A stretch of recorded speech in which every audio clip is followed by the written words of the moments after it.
Good afternoon, everybody. Good to see you all. The thoughts and prayers of the entire White House remain with all of the Catholics around the world who are mourning the death of Pope Francis. Pope Francis touched millions of lives and dedicated his life to serving the Catholic Church. As a mark of respect for his memory, President Trump ordered flags be flown at half-staff, and he will be traveling to attend his funeral in Rome. The president will depart from Washington on Friday morning and return to the United States on Saturday evening following the funeral service. I can also confirm the dates of the president's trip to the Middle East. He will travel to Saudi Arabia, Qatar, and the United Arab Emirates from May 13th until May 16th. And on Thursday of this week, President Trump will welcome Norwegian Prime Minister at the White House for a working visit. The two leaders will discuss trade and regional security. This will be the 13th head of state visit of President Trump's term already. At the border, President Trump continues to deliver on his promise to make America safe again. The Wall Street Journal captured the Trump effect in a recent article. Border crossings grind to a halt as Trump's tough policies take hold. U.S. Customs and Border Protection recorded its lowest southwest border crossings in history in March, and we're seeing the same successes at our northern border. Here's how the New York Post put it. Northern border sector previously overrun by illegal migrants sees dramatic drop in crossings. We haven't seen anyone since November, end quote. According to U.S. Customs and Border Protection, just 54 illegal aliens were apprehended in the Swanton sector of our northern border, which stretches more than 300 miles in March. This is a drastic 95% drop from the more than 1,000 border crossings that were caught in March 2024. This is a main hotspot area that recorded more than 80% of all apprehensions along the northern border during the 2024 fiscal year.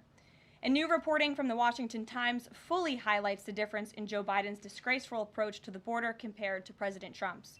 Under Trump, border catch and release has dropped 99.99% from worst Biden month. You can't get much better than that. This statistic in particular is astounding. Border Patrol agents caught and immediately released 189,604 illegal aliens into the United States in December 2023 at the height of the Biden border crisis. But under President Trump, Border Patrol agents caught and released only 20 illegal aliens into the U.S. in the month of February. Thanks to President Trump, operational control of the border is becoming a reality, and the administration's historic enforcement measures are yielding huge results. Illegal aliens are finally getting the blunt message. If you cross the border illegally, you will be swiftly deported and never return to the United States of America. Efforts to arrest the criminal illegal alien invaders are continuing to ramp up. ICE Chicago arrested a Mexican national convicted of predatory sexual assault of a child in Cook County, Illinois. This week, ICE Denver arrested a Mexican national convicted of sexual assault of a child in Houston County, Texas. ICE Miami arrested a Nicaraguan convicted of aggravated battery in Hillsborough County, Florida. ICE Houston arrested a Salvadorian national convicted of attempted sexual assault of a child in escape in Dallas County, Texas. And ICE Chicago arrested a Mexican national convicted of aggravated sexual abuse of a minor in Illinois. Despite the Democrats' insane objections, President Trump will continue to embolden law enforcement officers to arrest dangerous legal alien criminals and keep our communities safe. And also thanks to President Trump's America First economic approach, investments continue to pour into our country. Swiss pharmaceuticals company announced they will be investing $50 billion in the United States over the next 5 years, creating 12,000 new quality jobs. Regeneron Pharmaceuticals also agreed to pay Fujifilm Technologies more than $3 billion over the next decade to help manufacture its medicines in the United States. It's a top priority for President Trump to ensure we are producing critical medicines and pharmaceutical drugs right here in America, and that is exactly what we continue to see happen every day. In other news, the Trump administration has announced we will put an end to Joe Biden's illegal student loan bailout attempts. No student loan has been referred to collection since March of 2020. That comes to an end. On May 5th, the Department of Education will resume involuntary collections for borrowers with defaulted federal student loans. The student loan portfolio controlled by the federal government is nearly $1.6 trillion, but fewer than 4 out of 10 borrowers are in repayment. This is unsustainable, unfair, and a huge liability for American taxpayers. Debt cannot be wiped away. It just ends up getting transferred to others. So why should Americans who didn't go to college or went to college and responsibly paid back their loans pay for the student loans of other Americans? The Trump administration will never force taxpayers to pay student loan debts that don't belong to them. Student loan borrowers need clarity, and we're finally giving it to them. Borrowers will now be clearly expected to repay their loans, and those who default on their loan obligations will face involuntary collections. The government can and will collect defaulted federal student loan debt by withholding money from borrowers' tax refunds, federal pensions, and even their wages. America is $36 trillion in debt. We must get our fiscal house in order and restore common sense to our country. If you take out a loan, you have to pay it back. It's very simple. President Trump will not kick the can down the road anymore. Before we open it up to questions today, I want to commend our pool photographer who is in the room with us today. ABC News photojournalist Melissa Young is retiring after 44 incredible years on the job, covering here at the White House.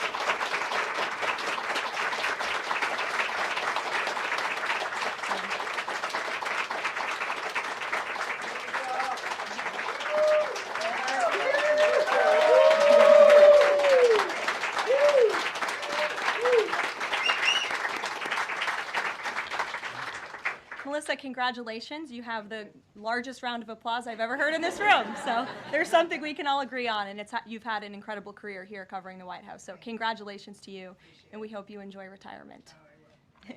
I'm sure you will. And everybody else in the room will be very jealous of you as you're enjoying your rest. All right, let's get to it. We have an individual in our new media seat today. His name is Tim Pool. He's a political commentator and a media entrepreneur with millions of followers, a very big platform. Currently hosts Timcast IRL, a daily news and discussions show, and The Culture War, a weekly podcast exploring cultural and political issues. His programs feature in-depth conversations on topics such as free speech, censorship, identity politics, and societal change, often engaging with a diverse range of guests. He's in Washington today because we are also hosting a local media row across the street in the Eisenhower building, which is a testament to our commitment to bring new voices into the White House to cover the president and this administration. So Tim, why don't you kick us off today? Yes. Many of the news organizations that are represented in this room have marched in lockstep on false narratives, such as the Very Fine People hoax, the Covington smear, and now what's being called the Maryland Man hoax, where an MS-13 gang member adjudicated by two different judges, I believe, is just simply being referred to as a Maryland Man over and over again. Now, in an effort from the White House to expand access to new companies, you've created this new media seat. So I'm wondering if you can comment on following this expansion, you've had numerous outlets disparage the companies that you've had sit here, as well as the reporters. I'm wondering if you could comment on the unprofessional behavior, as well as elaborate if there's any plans to expand access to new companies. Sure. Well, we certainly welcome diverse viewpoints in this room, which is one of the reasons we have you in here, and there's many new faces in this room in comparison to the previous administrations.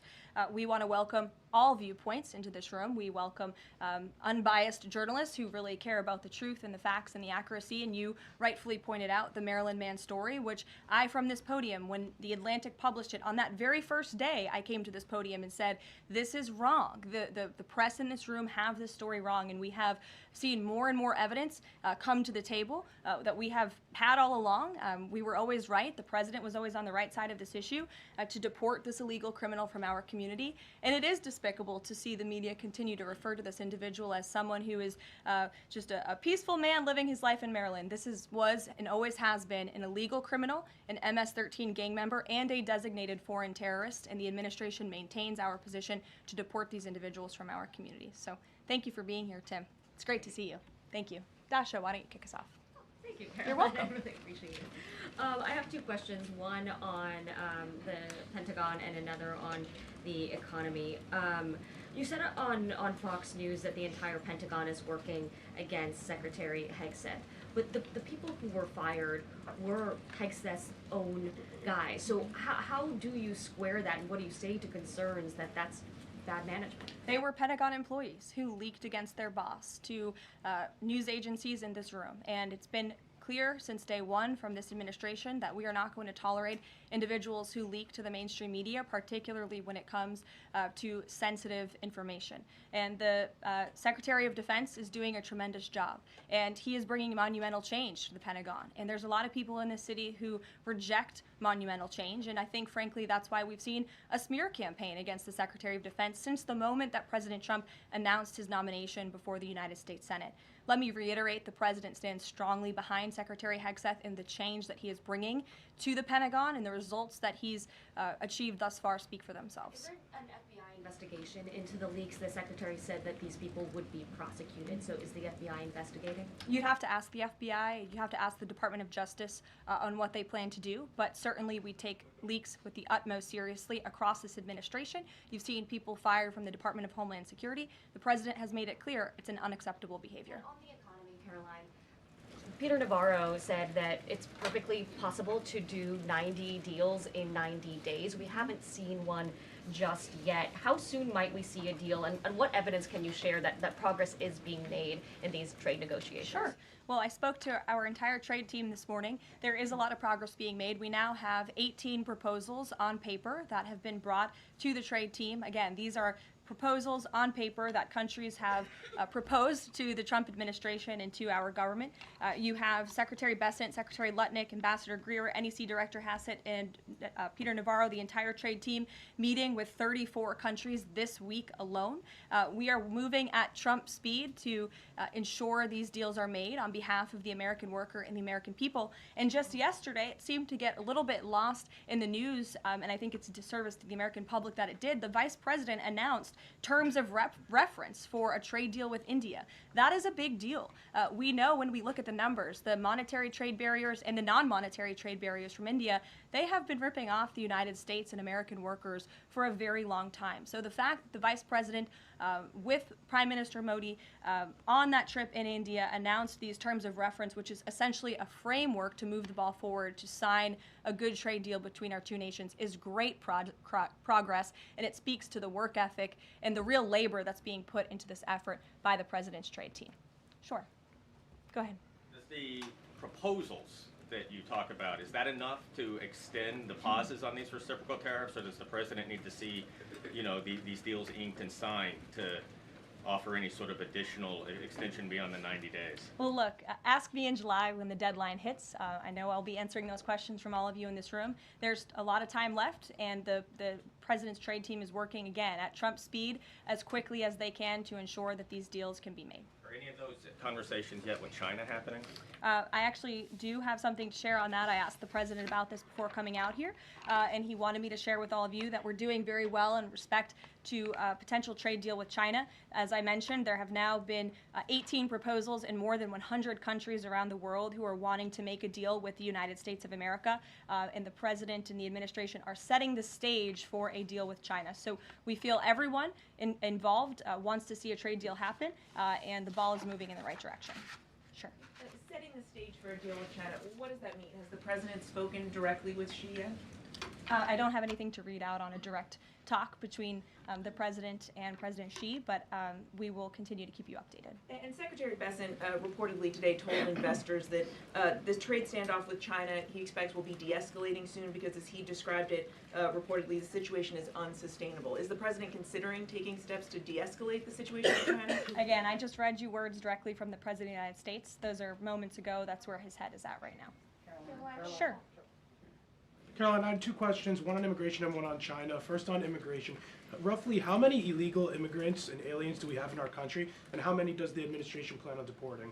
Sure. Well, you'd have to ask the Department of Homeland Security for a specific number, but we suspect it's definitely in the millions, perhaps upwards of 20 million people that were allowed into the country illegally by the previous administration. And the president and his team are focused on deporting as many as we possibly can, and they are moving as quickly as possible. The president's team has made it clear we need more funding from Congress to do more. We need more ICE agents out on the ground doing this very important work. And we also need rogue district court judges to stop acting as judicial activists, trying to block the administration from deporting illegal criminals from our nation's interior. The American public elected the president to do this, and he's following through with that promise. And we have over 250,000 Chinese nationals in our country right now on student visas. Does the administration believe there's any national security concern when it comes to those over 250,000 Chinese nationals in our country? Well, as you know, when it comes to foreign visas, the Secretary of State has the right to revoke visas of those who we feel are acting in a adversarial way to our foreign policy interests here in the United States. He has that authority according to the Immigration and Nationality Act. So I would defer you to the State Department for any individual case, but they are looking at individuals who are given the privilege of being on a visa in our country, and if they are acting, again, adversarial to our foreign policy interests, their visa can be revoked, and they should be aware of that. Sure, go ahead. Yes, I'm calling on you. Thank you, Caroline. You're welcome. Over the last few weeks, several countries have warned their citizens about travel to the U.S., and the Department of Commerce's own stats know that show that from a lot of countries, the number of visitors is falling. Does the White House have any message for people that might be reconsidering business or tourism travel to the U.S.? Where did you see that report? With the statistics coming from the Department of Commerce, Said what? It's hard to hear you. Sorry. that visitors from a lot of countries have fallen in the last 3 months. I'd have to look at that report to comment on the merits of it. I think most people around the world recognize the United States of America is a great place to do business. It's a beautiful place to visit, and they should certainly come here because it's a much safer country than it was 4 years ago under the previous president. Libby, good to see you. Caroline, a question about this upcoming announcement from HHS to ban food dyes. During the first week of the administration, the FDA announced that it's pulling its plan to ban menthol cigarettes. So 2 questions for you. How do you square a ban on menthol cigarettes being pulled and then announcing this ban on food dyes? And then how does the president feel about this upcoming ban that's that RFK is going to announce? Sure. Well, look, the Secretary of Health and Human Services, the president nominated him because he trusts him to make this country healthy again. It's not just a slogan. It really is a movement that has broken ground across the country. There's millions of people who believe in RFK Jr., Secretary Kennedy, and what he's doing. I don't want to get ahead of HHS with this historic announcement later and the details of it, but obviously the Secretary feels that he has reason and evidence to announce the ban on artificial dyes later, and I'll let him speak to that this afternoon. Phil. The president started the process of reclassifying more than 50,000 federal employees as Schedule F. We've already seen him march through a number of government agencies. I'm curious, should we expect mass firings, or is this a case-by-case approach, a scalpel or a sledgehammer? Well, look, as you saw on Friday, the president put out a statement about it. The Office of Personnel Management reclassified workers. They're now called scheduled policy/career. And all the president is trying to do is ensure that federal workers are being held accountable for corrupt behavior. If they are engaging in corruption as a government worker, they should no longer have their job. I think that's pretty common sense.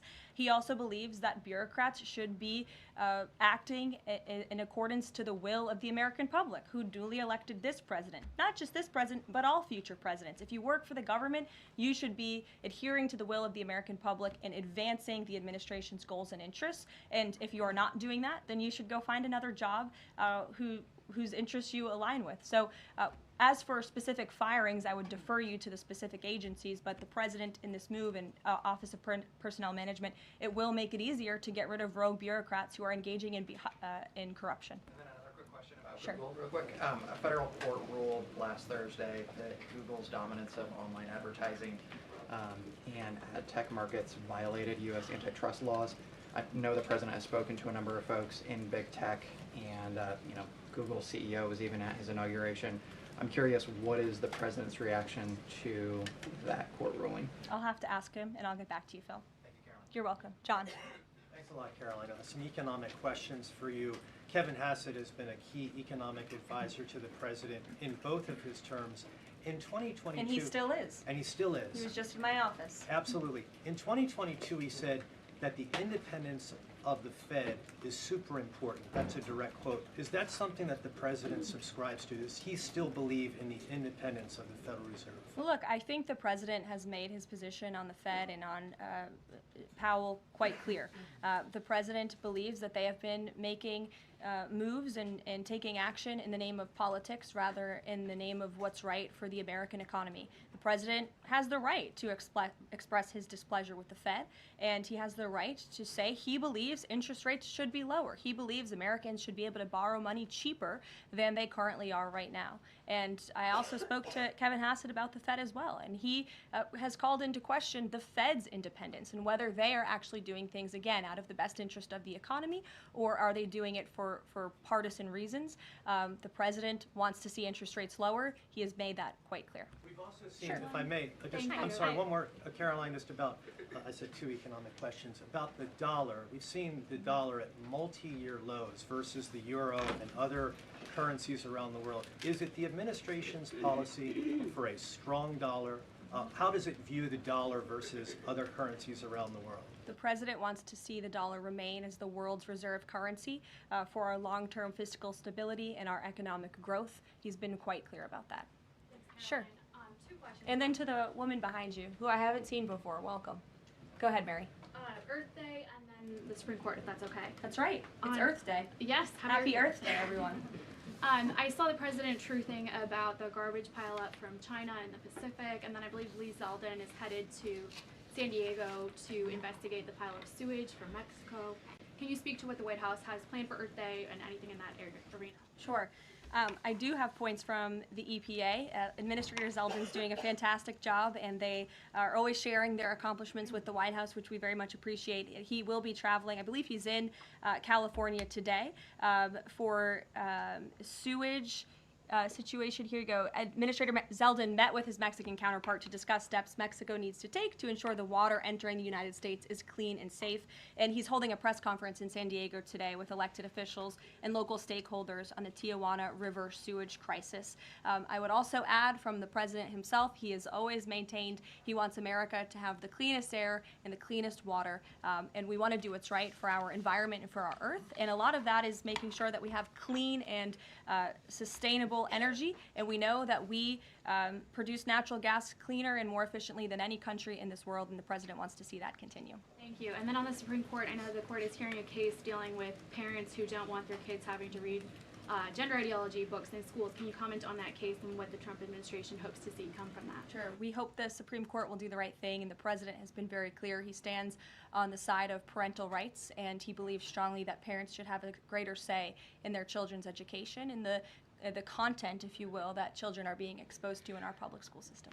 Sure. Go ahead. Caroline, thank you. Hi. I'm Karoline Leavitt with World News Group. The administration ended some temporary protections for Afghans, including several hundred Christians who have been punished by the Taliban. Is the president considering any exceptions for Afghans who could face death or torture if they return to their home country? So let's just be clear about one thing. We didn't end that proactively. It expired, and it's because the previous administration illegally paroled millions of people, or hundreds of thousands of people, I'm sorry, into the country, and then gave them temporary protective status, which again is a temporary status. It's not a permanent status in this country. And if there are individuals here who came in through the Biden administration who want to claim asylum, there is a legal process to do that, and those cases will be adjudicated by a judge on a case-by-case basis. We have a legal immigration process in this country for a reason, and all this administration is trying to do is effectuate that. Reagan. Thank you, Caroline. I have two questions for you Sure. on immigration. March deportation numbers were down slightly from the same time period last year. SCOTUS recently ordered a pause on deporting Trinidad members with the Alien Enemies Act. I'm curious what other tools the administration is looking at to boost those deportation numbers. Sure.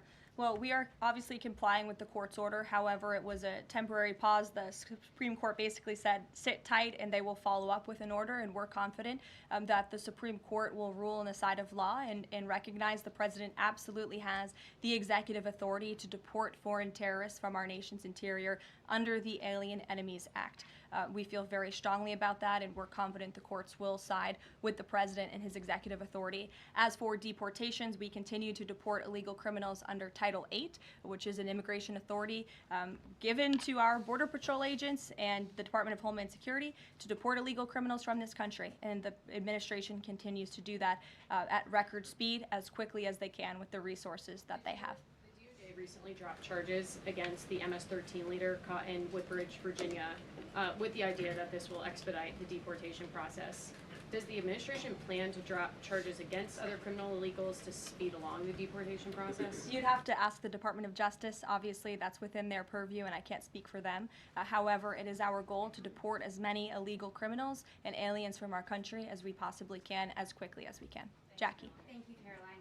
We've heard so much about this Saudi trip planning, and the president's mentioned it himself before, but I don't think we've ever heard on the record what he hopes to achieve in Saudi Arabia and what the purpose of the trip is. Sure. Well, the president looks forward to this. It was supposed to be his first foreign visit, but of course now he is going to Rome this weekend to honor the Pope and attend the funeral. The president looks to strengthen the ties between the United States and these countries in which he will be visiting. He'll be having many bilateral meetings and talks, and we look forward to the trip and hope to see many of you there.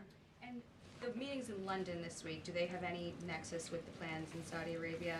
I can't speak to that. However, I do have an update on meetings when it comes to the Russia-Ukraine war. I was just in the Oval Office with the President, Steve Witkoff, and they wanted everybody to know that the negotiations continue.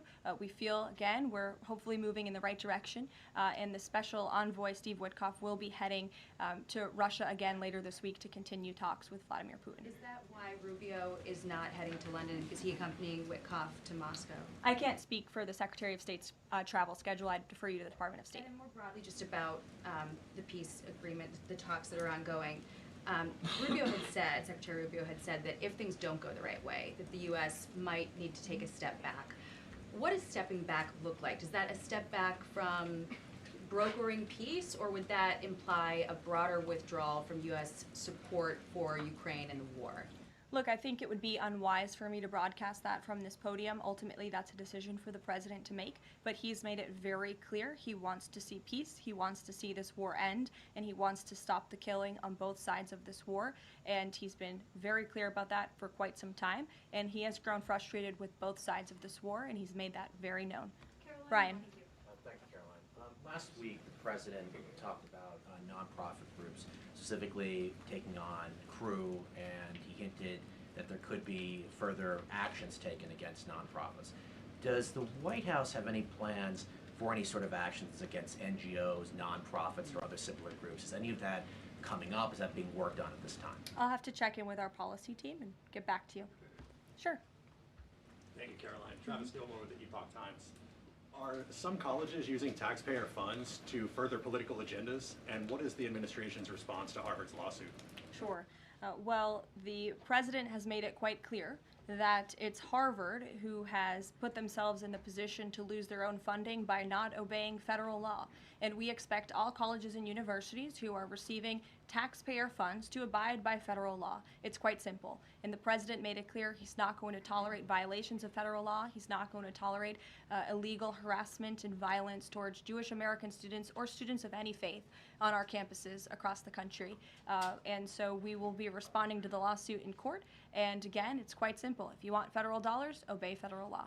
And just to quickly follow up on China, any response to reports that China is targeting U.S. trade allies with potential retaliatory measures for supporting U.S. agendas?